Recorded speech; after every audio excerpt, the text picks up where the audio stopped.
안녕하세요. 지식원숭입니다. 오늘은 한국인이 왜 일본인의 조상인지에 대해 알아보려고 합니다. 2001년 12월 125대 아키히토 일본 천황은 68세 생일 기자회견에서 내 개인으로서는 50대 환무 천황의 생모가 백제 무령왕의 자손이라고 속일본기에 쓰여 있는 것에 한국과의 연을 느끼고 있습니다. 무령왕은 일본과의 관계가 깊고 그 시기에 일본의 오경 박사가 대대로 초청되었습니다. 또 무령왕의 아들 성왕은 일본에 불교를 전했습니다. 라고 말했습니다. 오랫동안 일본 사회는 천황의 혈통에 대해 의문을 갖거나 언급하는 것 자체를 금기시해왔는데요. 일본 천황은 하늘로부터 일본 열도에 내려와서 지금까지 대대손손 내려왔다고 주장해왔습니다. 그런데 그 금기를 깨고 최초로 일왕 자신이 일왕가의 뿌리가 한국인과 관련이 있다고 공식 석상에서 밝혔죠. 금기 중에 금기를 깨뜨렸음에도 불구하고 이 사실 자체가 널리 알려지는 것이 불편했던 일본은 보도를 하지 않았고 유일하게 일본의 진보 성향 신문사인 아사히 신문만이 이 사실을 보도했습니다. 그마저도 크게 알린 것이 아니라 한국에서는 대부분 천황이 이런 발언을 했다는 것 자체를 거의 모르고 있죠.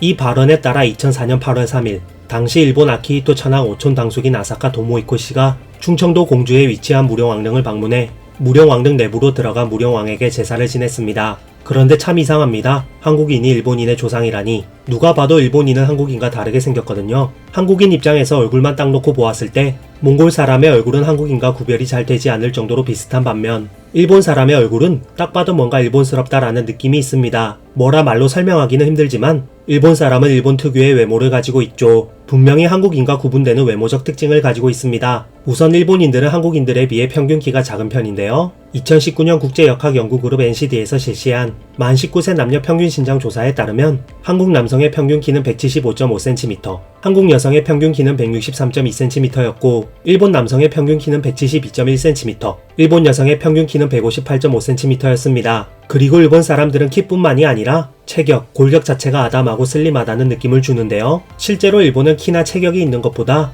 상대적으로 아담하고 슬림한 체형을 가진 미소년, 미소녀 계열의 연예인을 더 선호하는 편입니다. 이렇게 한국인과 일본인은 외모적으로 꽤 많은 차이를 보이는데 대체 왜 한국인은 일본인의 조상일까요? 일본인은 크게 다른 대륙에서 건너온 야요이인과 일본 열도의 선주민인 조몬인, 크게 두 계통으로 나누어지는데요. 야요이인은 현대 일본인의 혈통 비율 중에서 87에서 96.7%를 차지하고 조몬인은 나머지 3.3%에서 13%를 차지한다고 합니다. 일본인이 사실 다 같은 일본인이 아니라는 것이죠. 일본에 여행 가보신 분들은 가끔 일본인임에도 불구하고 얼굴이 동남아시아 사람처럼 까맣고 이목구비가 짙으며 털로 복슬한 사람을 본 적이 있을 겁니다. 그 사람들이 조몬인 계통의 일본인이라고 보시면 됩니다. 조몬인 혈통 비율이 가장 높은 민족은 홋카이도 지역의 아이누족인데요. 아이누인 중 66에서 79.3%는 조몬인이라고 합니다. 화면에 그래프를 한번 보겠습니다. 일본의 국립유전학 연구소와 도쿄대학은 일본인과 동아시아 민족들 간의 유전적 유사성을 조사했는데요. 보시다시피 한국인과 본토 일본인이 유전적으로 서로 가장 가까웠음을 발표했습니다. 일본 본토인은 현재 일본 국적으로 살고 있는 류큐인, 아이누인보다도 한국인과 훨씬 더 유전적으로 가깝죠. 대체 왜 이런 결과가 나오게 된 것일까요? 그 이유는 바로 일본 본토인인 야요이인이 한반도에서 건너온 사람들로 추정되기 때문입니다. 특히 주거지, 토기, 묘제 등 고고학적 지표로 보면 야요이 문화는 한반도 청동기 시대의 대표 유형 중 하나인 충청남도 부여 지역의 송국리 문화와 똑같은데요. 한반도에서 송국리 문화가 급속히 사라지는 기원전 4세기를 기점으로 일본에서는 야요이 문화가 본격적으로 나타나기 시작합니다. 그 때문에 야요이인들은 송국리 문화인들과 같은 이들일 정황이 높으며 이것은 유전학적 연구로도 정황이 보이죠. 이들이 일본으로 이주하여 석기 문화의 채집 생활을 하던 조몬인 세력과 야요이 시대를 열었다는 게 현재 학계의 정설입니다. 흔히 도레인 하면 중국과 한반도에서 일본으로 건너온 사람들로 얘기되지만 현실적으로는 한반도에서 건너간 케이스가 대다수인데요. 야요이의 묘제들인 지성묘와 주구묘들이 중국에서는 전혀 발견되지 않고 오직 한반도에서만 발견된다는 것이나 도끼와 농경기구 등 여러 고고학적 유물들이 한반도에서만 동일한 것들이 발견된다는 것, 규슈 북부에서 발견되는 야요이인의 유골과 현대 한국인의 DNA 유사성 등도 이런 설에 힘을 실어줍니다. 그리고 당시 항해 기술상 한반도에서 일본 열도로 건너가는 것은 가능했으나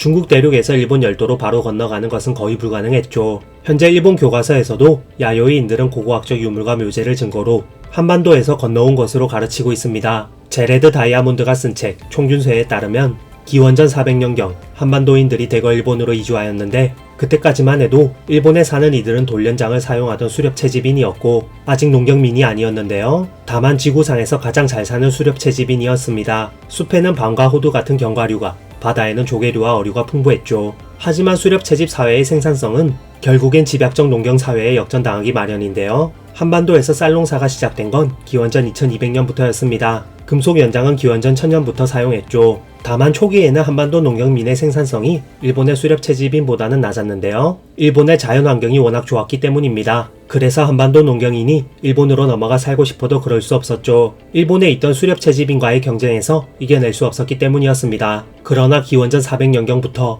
한반도 농경민의 생산성이 일본의 수렵 채집인을 압도하기 시작하고 그 시점에 한반도 농경민은 먼저 한반도와 가까운 규슈 지역으로 옮겨가 수로와 둑, 방죽을 갖춘 논을 만들고 쌀농사를 지었죠. 이들이 남긴 문화를 일컬어 야요이라고 하는데 분명 한반도인의 것이었습니다. 제레드 다이아몬드는 청동으로 만든 물건, 옥강과 유리구슬, 지하에 만든 쌀 저장고, 죽은 사람의 유해를 항아리에 넣어 묻는 관습, 한국 양식의 도구와 가옥 등이 대표적인 예라고 했죠. 당연한 이야기지만 집약적 농경 덕분에 규슈는 인구가 폭발적으로 증가하는데요. 늘어난 인구는 곧바로 일본 본토 곳곳으로 이주를 시작합니다. 덕분에 한반도의 농경 문화는 급속하게 규슈에서 일본 곳곳으로 전파되었죠. 현재 일본의 수도인 도쿄 지역까지 200년도 되지 않아 전해졌다고 합니다. 그에 따라 일본의 수렵 채집인들은 점점 북쪽으로 밀려날 수밖에 없었는데요. 결국 추운 날씨 때문에 농경이 어려워 농경민이 관심 갖지 않는 북쪽 지역으로 수렵 채집인의 거주지가 옮겨지게 되었죠. 실제로 유적지에서 나온 유골과 DNA를 분석한 결과 일본의 수렵 채집인들은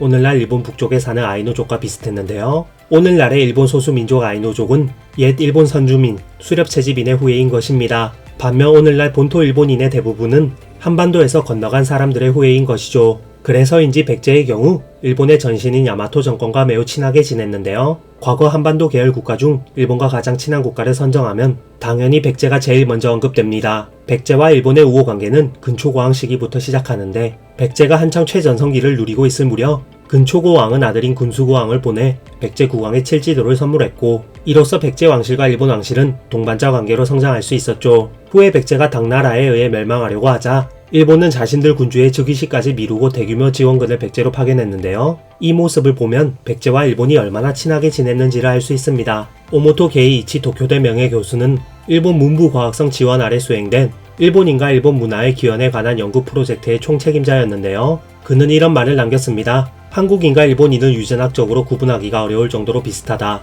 여러 학자들이 일본인과 한국, 중국 등 아시아 민족의 DNA를 분석한 결과 타 지역에서 일본으로 건너온 도레인이 전체 일본인의 80%를 차지할 만큼 일본인의 형성에 결정적 기여를 했다. 특히 중국보다는 한반도에서 온 사람들이 더 많았으며 일본 관서 지방에는 한반도 출신으로 추정되는 유전형이 매우 높게 나타난다. 근세에 들어 도요토미 히데요시의 한반도 침입과 한일 합방 때문에 서로 민족 감정이 나쁘지만 고대에는 사실상 형제나 다름없었던 한국인과 일본인 사이의 관계가 복원됐으면 좋겠다 라고 말했죠. 이상 왜 한국인이 일본인의 조상인지에 대해 알아보았는데요. 기원전 400년을 전후해 한국에서 벼농사와 함께 이주한 자의 후손이 바로 본토 일본인이었습니다. 혐한 성향이 짙은 일본 인터넷 이용자 중에는 조몬인에 대해 이상한 집착을 보이는 경우가 종종 있는데요. 이는 일본 선주민이었던 조몬인을 밀어내고 일본 본토를 장악한 야요이인이 한반도에서 건너온 사람들이라는 것이 과학적으로 분명하지만 그 사실을 인정하기가 너무나도 싫기 때문입니다. 몇몇 일본 학자는 도레인이 한반도를 거치지 않고